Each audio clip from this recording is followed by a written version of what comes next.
So, the topic of the day is the antis. What are they saying? Why do they say what they say? How do they develop their strategies against the church?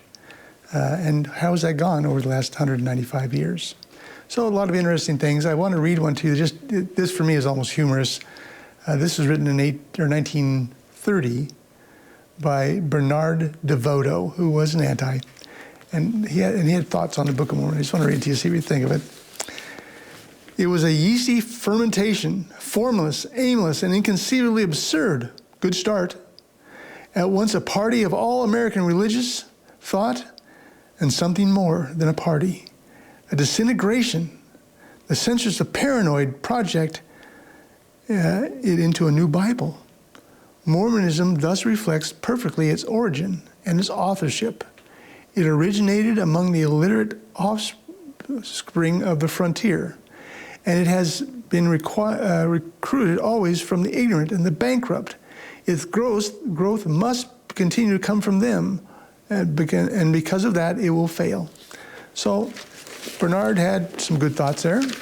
Yeasty fermentation is a good kind of interesting way to describe the Book of Mormon. I'll bet he'd never read it when he said that, but that's just life. So life goes on for the church, for the saints, for the antis. This particular video is to talk about the two landmark books that changed the anti-world in their own way, what they were and what they were doing in that process. So the two books came out in 1834 and 1944, 110 years later. The first said, whoa, boys, it is not Joseph Smith that wrote this book. He's the dupe, he's the front, he's the fraud man, but he didn't write it. And they had two straw men who they put up that did it. And I'll talk about that more in another video.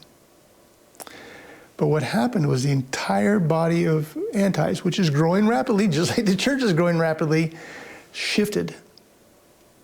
They no longer said Joseph was the author. This went on for decades because of this book. It was definitely a seminal book for antis. Now, in a video before, if you saw it, Alexander Campbell was kind of humbled because he felt like this was a better answer. And the answer is, how do we just stop the dang Mormons from growing? We have to stop the book, show the book was not true, and Joseph Smith's not the author, or is the author, pardon me, that was Freudian. So how do we do that? So he did what he thought was right. Then this really big, new, cool book, fat book, a lot of information came out to say, hey, Mormonism Unveiled is showing this is how it all went down. Finally, we've found the way to stop the Mormons. I just want to read a couple of quotes from Alexander Campbell on what his response was to that. So, in an 1835 editorial, so it came out in 1834. His Delusions book came out in 1832. And he uses this word, adroitly said, his first explanation was probably false and untrue. Yes.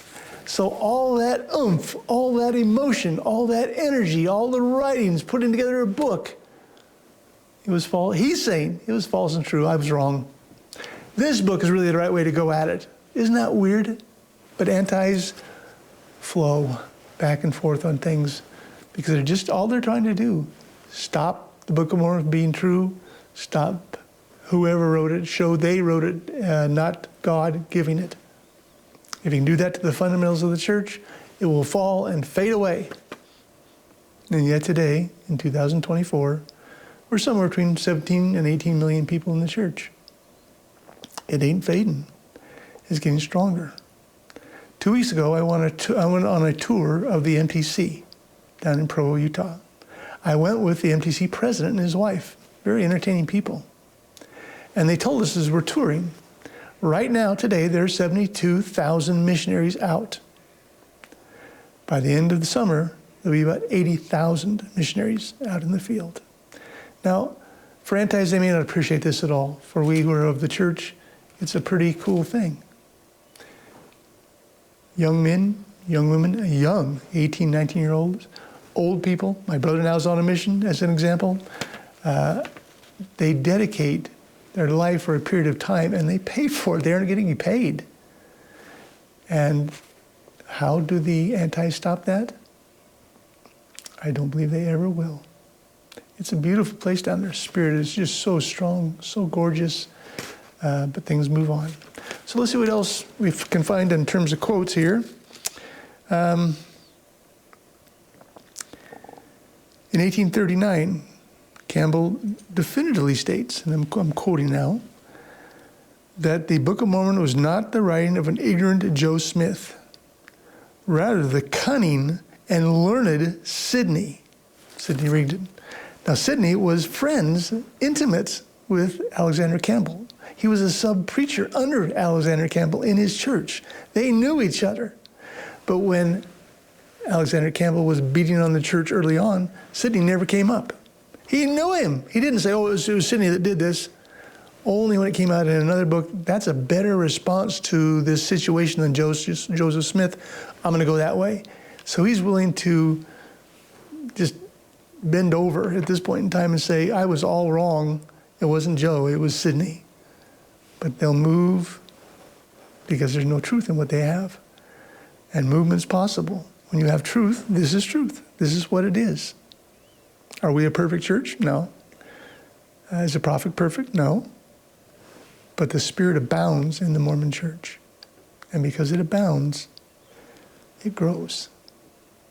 And it will continue to grow until Christ comes again, which is a beautiful thing. Okay, let's see what else I've got here. These are all very exciting, but they're probably done. So what I wanted to point out is the two main books, 1834, Mormonism Unveiled, 1944, that is No Man Knows My History, and this is by a noted college professor with a history and English background who's going to write the definitive biography of Joseph Smith. Interesting. Wonder what it says. Both these books shake the antis. They have all new ways to attack because of these two books. They change the way they're thinking. So they are important. They're all fallacious sophistry. It'll be a good life. Thank you so much. See you soon.